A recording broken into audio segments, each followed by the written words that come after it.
The notification came at 11:47 p.m., and Colton Briggs almost didn't read it. He had a rule: no personal messages after 9. Not because he was unreachable. His assistant would tell anyone who asked that he was always reachable, always on, but because personal messages after 9 meant someone needed something emotional, and Colton had nothing emotional left to give by that hour. By 9, he had already given everything he had to Meridian Pharmaceuticals. Whatever was left wasn't worth receiving. So when the message appeared on his secondary phone, the one only 7 people had the number to, he let it sit. He was in the middle of reviewing efficacy data on their new cardiac compound, and the numbers required attention. The message did not. It was still there 40 minutes later when he reached for his coffee and found it cold. He didn't remember letting it go cold. He never let it go cold. You've been staring at page 6 for almost an hour. You should probably eat something. Colton set the mug down slowly. He looked at the number. He didn't recognize it. He went through the 7 people in his head: his assistant Pamela, his CFO, his sister in Portland who called only on birthdays and disasters, 3 board members, and his doctor. None of them would send something like that. None of them would notice what page he was on. He looked up from his desk. Through the floor-to-ceiling glass wall of his office on the 31st floor of the Meridian Tower, the city spread out beneath him in amber and gray. The hallway outside was empty. The floor had been empty since 7:30. He was always the last one. He typed back, "Who is this?" The reply came in under a minute. "Nobody important. Eat something. There's a decent noodle place 2 blocks east that's still open.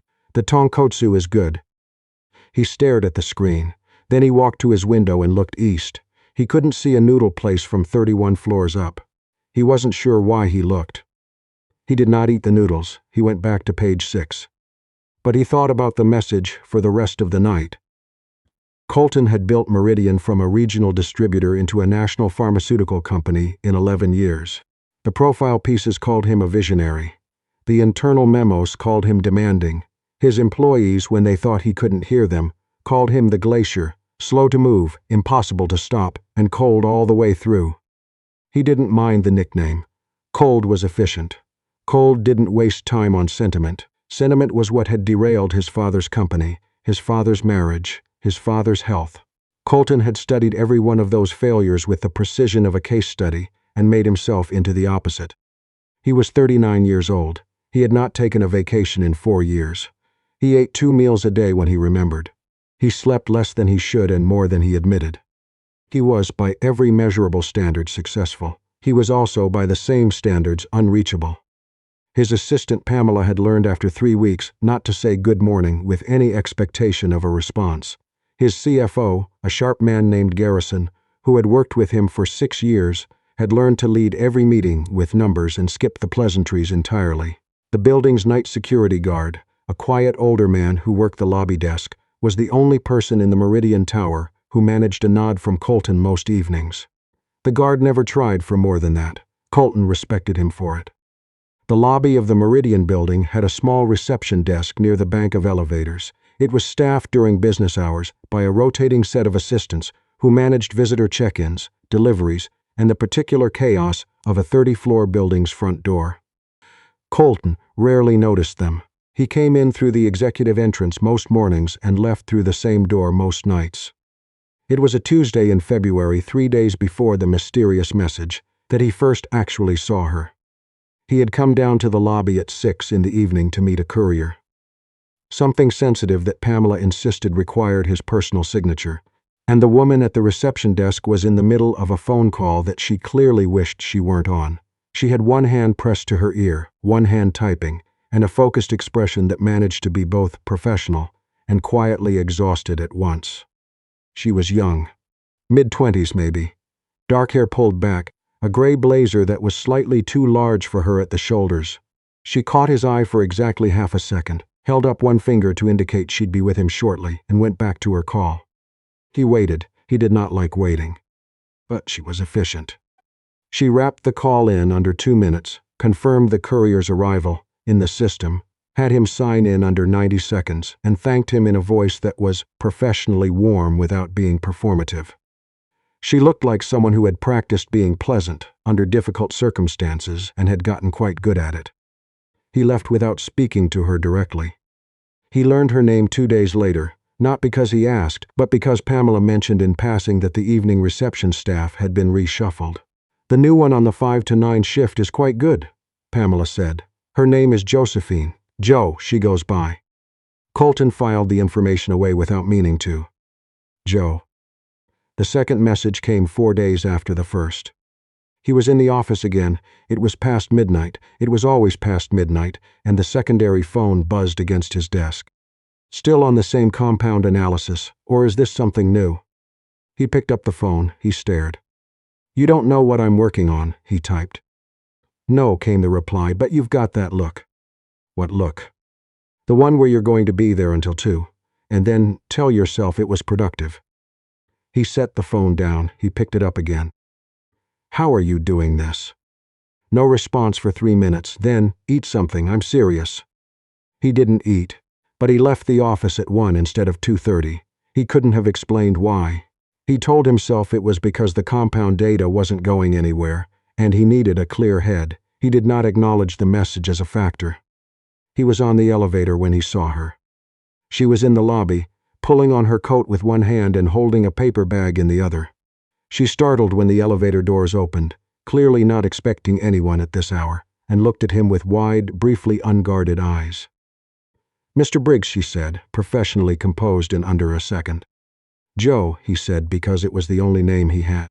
Something moved across her face, not quite surprise, closer to careful neutrality. "Late night," she said. "It usually is." He looked at the paper bag. "That from the noodle place on Henderson?" She blinked. "Yes." "You said the tonkatsu was good." A pause that lasted exactly 1 beat too long. "I think I mentioned that to someone," she said. "Word travels." He looked at her for a moment. Then he walked past her toward the executive entrance. "Good night, Joe." "Good night, Mr. Briggs." He did not look back. She had a second job. He found this out not because he asked. He never asked about his employees' personal circumstances, because that led to the kind of context that made professional decisions complicated, but because he saw her. It was a Thursday, close to 1 in the morning. He'd been stuck on a board presentation, the kind of deck that needed to be airtight because 2 of the board members were looking for reasons to challenge the Q2 projections. He walked out of the building irritated and distracted, and he almost didn't register the figure crossing the lobby on the other side of the glass. She was in a different jacket, heavier, more practical, and she was carrying an insulated delivery bag over one shoulder. She moved quickly, head down, the way people move when they have somewhere to be and not enough time to get there. Colton stopped. It was Josephine. He was certain enough of it that he stood at the glass door for a moment, watching her disappear around the corner. Then he got in his car. On the drive home, a 20-minute route he barely registered anymore, he found himself doing math he had no reason to do. If she was on the 5 to 9 reception shift, and then delivering food after midnight, a very long day. He thought about the slightly oversized blazer. He thought about the efficient phone call. He thought about the way she'd looked at him in the lobby, professional and careful, and quietly tired. He did not think about the messages. He was not ready to think about the messages. The third message arrived the following Tuesday. "You skipped lunch again. I can tell from the way you took the stairs at 4. You always take the elevator when you've eaten. You take the stairs when you're running on empty and trying to prove something." He read the message 3 times. Then he sat down in his office chair, slowly, the way you sit when something has rearranged the furniture inside your chest, and stared at the phone. "That is a very specific observation," he typed. "I'm a specific kind of person." "Who are you?" "Someone who notices things." "That's not an answer." "I know. Eat something, Colton." It was the first time they, whoever this was, had used his first name. He sat with that for a long moment. Then he got up, went to the executive break room on 31, and made himself a sandwich from the catered leftovers that Pamela always made sure were stocked. He ate it standing at the counter, looking out at the city, and he did not fully understand why he felt, for the first time in months, like someone was paying attention. He started watching the lobby. Not conspicuously. He was not a conspicuous person, but he found reasons to pass through at different hours. He noted her shifts. He began to build, without quite deciding to, a picture of how she moved through the building. She arrived at 4:50, always. She kept her personal phone in her blazer pocket, not on the desk. She had a coffee from the bodega 2 blocks over, always in a paper cup, always the same size. She smiled at the security staff. She did not smile at him, not exactly, but she held eye contact in a way that most of his employees did not, a frank and measuring kind of attention that he found unexpectedly not unpleasant. She left at 9, sometimes 9:15 if the shift ran over. He had seen her twice more in the late-night window, moving through the lobby in her delivery jacket, quick and purposeful. She never looked toward the elevator. She didn't expect him to be there. The messages came irregularly.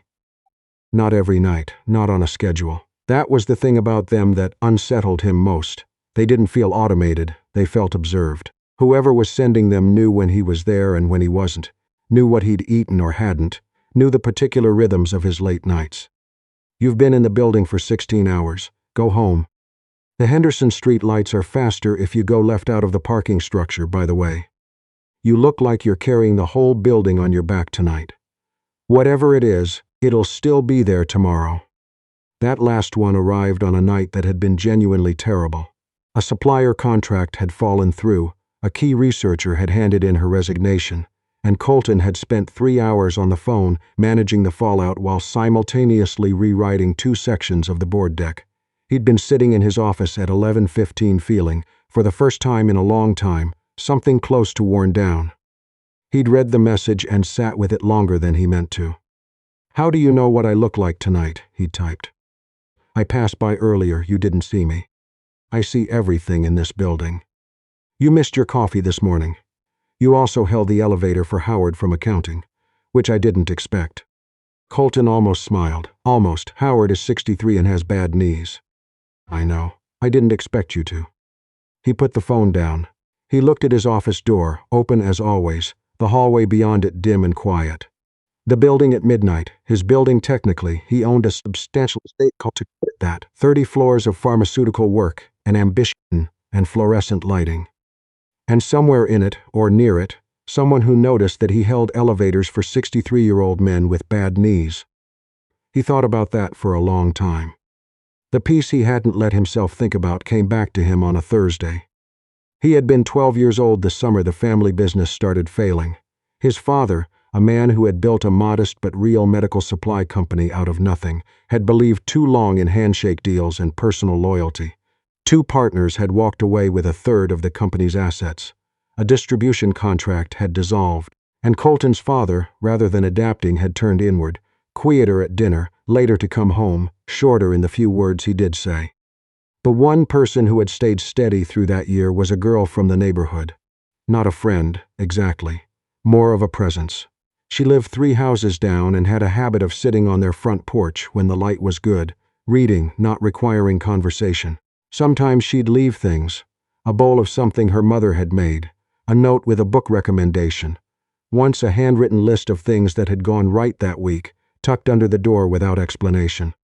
He had been 12 and embarrassed by his family's situation, and not entirely able to articulate why those small gestures had mattered so much. He had never thanked her properly. By 13, her family had moved. He hadn't thought about her in years. He didn't know why he was thinking about her now.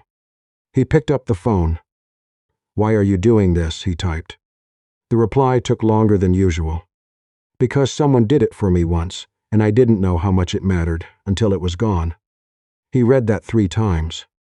"What's your name?" he typed. A pause. "You already know it." He stood at the reception desk the next morning at 8:15, which was not a time he was typically in the lobby. Jo looked up from her monitor with a professional expression that gave away absolutely nothing. "Mr. Briggs, can I help you with something?" He studied her face. "You're on the morning shift today." "Covering for someone." She held his gaze. He put both hands flat on the desk. "Josephine." Something shifted. Not much. A small, careful movement at the corner of her mouth. Not quite a smile. Not quite an acknowledgement. "You're the one sending the messages," he said. She didn't deny it. She also didn't confirm it immediately, which told him she'd thought about this moment. "Is that a problem?" He looked at her for a long moment. The lobby moved around them. Someone coming through the turnstiles. Someone waiting for an elevator, the ordinary morning noise of a large building beginning its day. He was aware peripherally that they were not having a private conversation. "Walk with me," he said. She came around the desk and followed him to the far side of the lobby, near the east-facing windows. The morning light was flat and gray. He turned to face her. "How long?" 6 weeks, she said it evenly. "How do you know so much about my schedule?" "I pay attention. A beat. I'm good at my job, Mr. Briggs, and my job involves knowing what happens in this building. Your job involves checking in deliveries and managing the visitor log." "Yes." She met his eyes, and I do both of those very well. I also notice things. He thought about the message that had come on the terrible Thursday. "You look like you're carrying the building on your Mac tonight." He thought about the noodles on Henderson Street. He thought about the way she'd said, "You already know it," and made him come to her. "Why the anonymous number?" he asked. "Because you wouldn't have read it if you knew it was me." He didn't argue with that. It was accurate. "What made you start?" She was quiet for a moment. The question seemed to cost her something to answer. "I worked a late shift 3 months ago. You came through the lobby at 12:40. You'd been here since 6 in the morning. You stopped at the security desk to check in with Leonard." She paused. "Howard, sorry, the night guard, asked how his son's surgery had gone." Leonard looked like nobody had asked him anything personal in a long time. Colton remembered that night. He hadn't thought of it as a significant moment. "You went up in the elevator," she continued, "and you looked," she chose the word carefully, "solitary, in a way that didn't look like a choice." He held that. "And you thought anonymous text messages were the solution to that." "I thought it was worth trying." She wasn't apologetic. He found he didn't want her to be. He looked at her for a long moment, the gray blazer again, the frank, measuring eyes, a quality in her stillness that reminded him of someone he couldn't immediately place. "You have 2 jobs," he said. She didn't ask how he knew. "Yes." "That's a long day." "Yes." A pause. "My mother's been in and out of Riverside General for the past 8 months. Cardiac. The insurance situation is," she stopped, edited herself, "manageable. I'm managing it." He said nothing. He looked out the east-facing windows at the gray February sky. "You didn't have to tell me that," he said. "No." She looked at him steadily. "But you're someone who makes decisions based on information. I thought you should have the full picture." He thought about her all day. He thought about her during the 9 o'clock with Garrison, during the 11 o'clock supplier call, during the lunch he actually ate. For the first time in he didn't know how long, he actually sat at a table and ate a real meal rather than something consumed standing over a keyboard. Pamela noticed. She said nothing, which was why she was good at her job. He thought about what it meant that Joe had paid attention for 6 weeks to the specific rhythms of a man who had spent 11 years making himself unreadable. He thought about what it meant that she'd called him solitary without judgment, stated it like a fact, like weather, like something that simply was and didn't require a verdict. At 4:15 he called Pamela into his office. "The 5 to 9 receptionist," he said. "Josephine." "Joe," Pamela said. "Josephine Allred." Allred. The name landed somewhere in his chest. He turned slowly. "What did you say?" "Allred, Joe Allred. Is there a problem with her work? I've had nothing but good reports." "No problem." His voice was very even. "That will be all, Pamela. Thank you." Pamela left. Colton sat very still. Allred. There had been a family 3 houses down on Kessler Street in the summer he was 12. A quiet family. A father who worked nights. A mother who cooked too much and gave it away. And a girl who used to sit on his family's porch with a book and sometimes leave things. A bowl of something warm, a note, once a handwritten list of things that had gone right that week. Her last name had been Allred. He was at the reception desk at 5:02. Joe had just settled in, her paper coffee cup to the left of the keyboard, her blazer straightened. She looked up. Something in his face made her go still. "You know," he said, "it wasn't a question." She held his gaze. "I wasn't sure you would." "Kessler Street," he said it quietly. "Summer of 2000. You left things under our door. Notes. Food." A slow exhale. "I was 9, she said. "You probably thought it was strange." "I thought it was." He stopped. Started again. "I never forgot it. I never forgot why it mattered. He looked at her with the full force of his attention, which was considerable, and which he had spent 11 years rationing. "I never thanked you." Joe looked at him steadily. Her eyes were bright and very careful. "You're thanking me now," she said. "I want to do more than that." He put both hands on the desk. "Your mother's cardiologist. Which hospital?" "You don't have to." "I have a professional relationship with the chief of cardiology at Riverside General," he said. "I'd like to make a call." Her throat moved. "Mr. Briggs." "Colton." He held her gaze. "After Kessler Street, I think you've earned Colton." Something broke across her face then. Not grief and not relief, but something that was both at once. The particular expression of someone who has been holding a great deal of weight alone for a long time and has just been offered very unexpectedly a hand. She recovered quickly. She was good at recovering quickly. "Colton," she said. The word landed differently in her voice than it did in his own head, warmer, more real. "I'll make the call this evening," he said, "if that's all right." "Yes, a beat, it's all right." He nodded. He didn't leave immediately. He stood there another moment, and she didn't fill the silence with anything, which was the right thing to do. "That noodle place on Henderson," he said finally. The corner of her mouth moved. "The tonkatsu is still good." "Friday," he said, "if you're free." She looked at him, really looked at him, the frank measuring look he'd noticed from the beginning, the look of someone taking inventory and deciding what they find. "Friday works," she said. He left the lobby.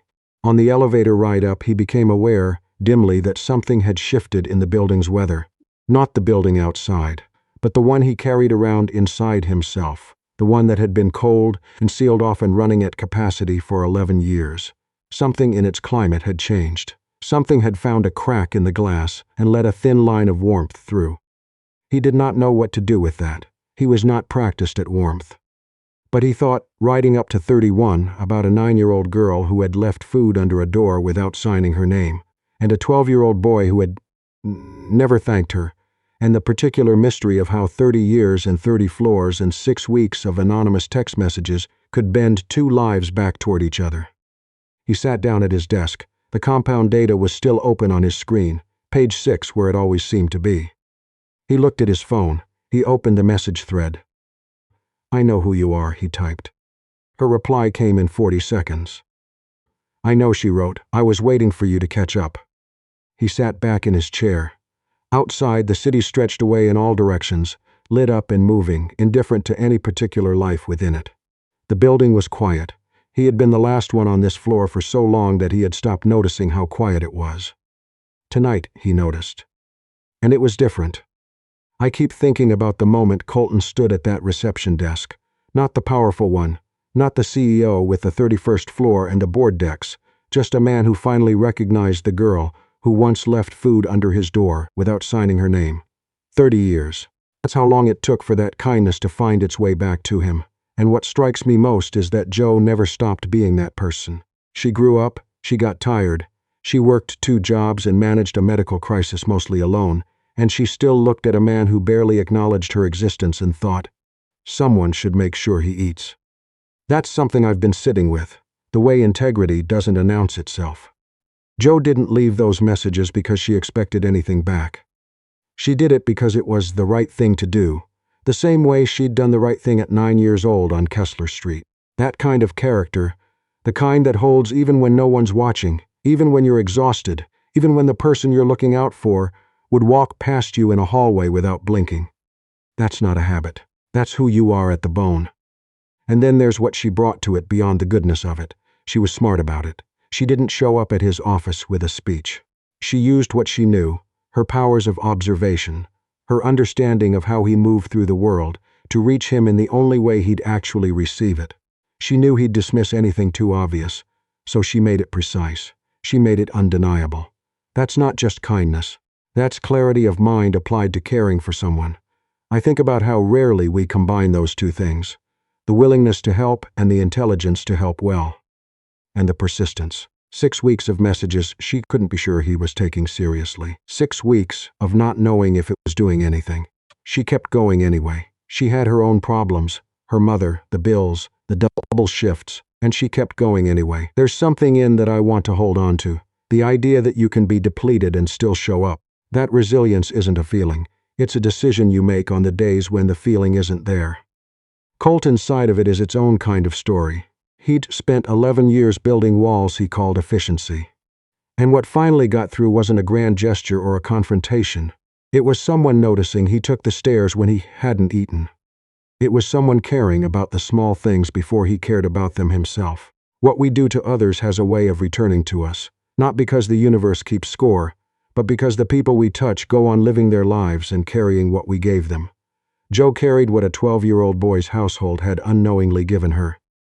The example of being cared for. And she gave it back decades later without realizing it was the same gift.